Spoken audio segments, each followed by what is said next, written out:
Welcome to the channel. In today's video, I'm going to show you how to replace an old worn out grip with a heated grip element underneath. So these grips are typically sold if you have a heated grip element or a heated grip bike. These grips are sold as like an assembly with the heating element attached to the grip. So, and they can get quite expensive, but otherwise you can buy two throttle side, so the larger diameter right side grips. You can buy the throttle sides, and I'm going to show you a little trick to save a little bit of money on replacing these grips.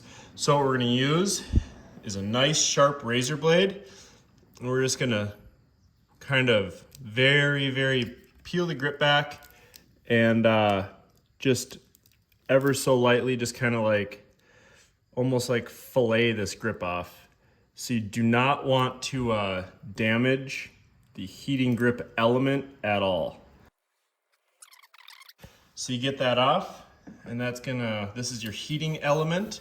And in the heating element, if you look closely, you can see that there's these like right here, it's wound with this wire. And when you're kind of cutting that grip off, you have to be super careful not to break those wires.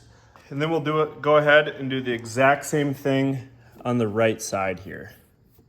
So just kind of slowly work your way down the grip, kind of peel it back, and just slowly cut it, being very careful not to damage the heating element.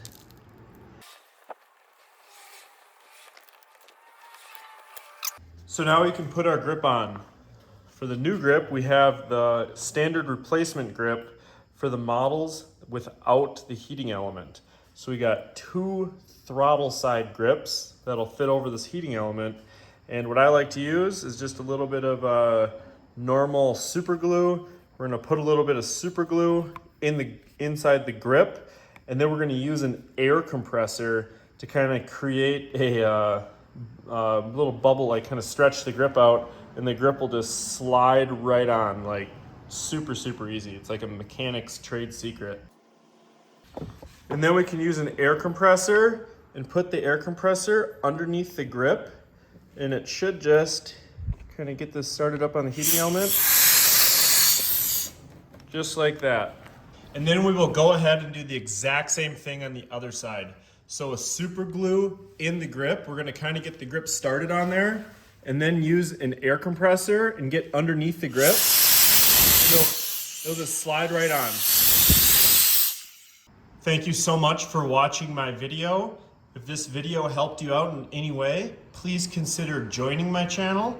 And again, you don't have to use OEM grips. You can literally buy any grip and it'll fit right over the heating element, but you will need two sets of grips and use both of the throttle sides. Thank you for watching, and have a safe ride.